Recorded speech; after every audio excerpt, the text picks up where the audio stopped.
the Havamal, young and alone on a long road. Once I lost my way, which I felt when I found another. Man rejoices in man. A kind word need not cost much. The price of praise can be cheap. With half a loaf and an empty cup, I found myself a friend. 2 wooden stakes stood on the plain. One of them I hung on my clothes. Wrapped in linen, they looked well born, but naked I was nobody. Too early, too many homes I came, too late it seemed to some. The ale was finished, or else unbrewed, the unpopular cannot please. Some would invite me to visit their homes, but none thought I needed a meal, as though I had eaten a whole joint just before with a friend who had 2. The man who stands at a strange threshold should be cautious before he cross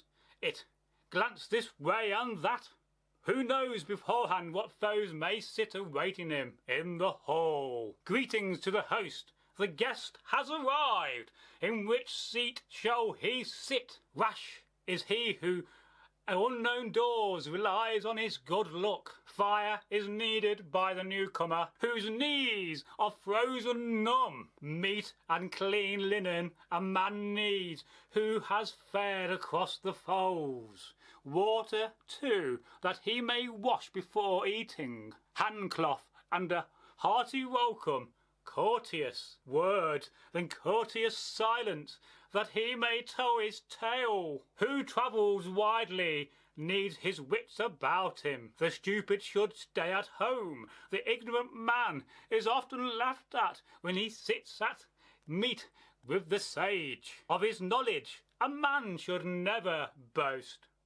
Rather be sparing of speech when to his house a wiser comes. Seldom to those are the silent makes mistakes. Mother wit is everywhere a faithful friend. A guest should be courteous when he comes to the table, and sit in weary silence. His ears attentive, his eyes alert, so he protects himself. Fortune is he who is favoured in his lifetime with praise and words of wisdom. Evil counsel is often given by those of evil heart. Blessed is he who in his own lifetime is awarded praise and wit.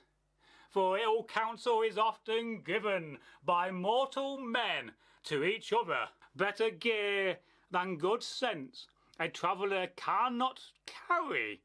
Better than riches for a wretched man far from his own home. Better gear than good sense a traveller cannot carry. A more tedious burden than too much drink a traveller cannot carry. Less good than belief would have it is mead for the sons of men. A man knows less the more he drinks, becomes a befuddled fool. I forget is the name men give the heron who hovers over the fast. Fettered I was in his feathers that night when a guest in Gunnlod's court. Drunk, I've got dead drunk, when for Jalna the wise would rid me best of the banquet.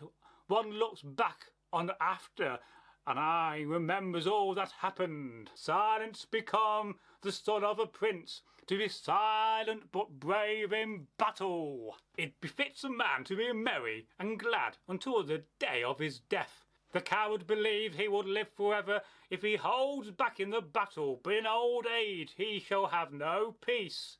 Though spears have spared his limbs, when he meets friends the fool gapes, is shy and sheepish at first, then he sips his mead, and immediately all know what an oaf he is. He who has seen and suffered much, and knows the ways of the world, who has travelled, can tell what spirit governs the men he meets. Drink your mead, but in moderation. Talk sense, or be silent. No man is called discourteously who goes to bed at early hour. A gluttonous man who guzzles away brings sorrow on himself.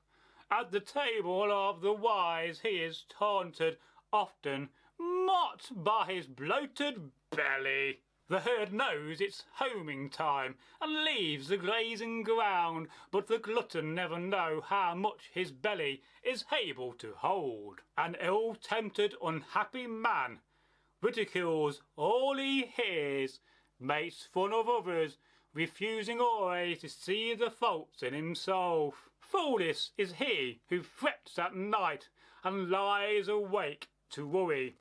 A weary man, when morning comes, he finds all as bad as before. The fool thinks that those who laugh at him are all his friends, unaware when sits with wiser men how ill they speak of him. The fool thinks that those who laugh at him are his friends, when he comes to the thing and calls for support. For few spokesmen he finds. The fool who fancies he is full of wisdom while he sits by his hearth at home, quickly finds when questioned by others that he knows nothing at all. The ignorant booby, the best be silent when he moves among other men. No one will know what a nitwit he is until he begins to talk. No one knows less what a nitwit he is than the man who talks too much. To ask well, to answer rightly, are the marks of a wise man. Men must speak of men's deeds. What happens may not be hidden. Wise is he not who is never silent, mouthing meaningless words. A glib tongue that goes on chattering sings to his own harm. A man among friends should not mock another. Many believe the man who is not questioned to know much, and so he escapes their scorn. An early meal a man should take before he visits friends, lest when he gets there he go hungry, afraid to ask for food. The fastest friends may fall out when they sit at the banquet board. It is and shall be a shameful thing when guests quarrel with guests. The wise guest has his way of dealing with those who taunt him at the table. He smiles through the meal, not seeming to hear the twaddle taught by his foes. The tactful guest will take his leave early, not linger long. He starts to think who outstays his welcome in the hall that is not his own. A small hut of one's own is better. A man is his master at home. A couple of goats and a corded roof still are better than begging. A small hut of one's own is better. A man is his master at home. His heart bleeds in the beggar who must ask at each meal for meat.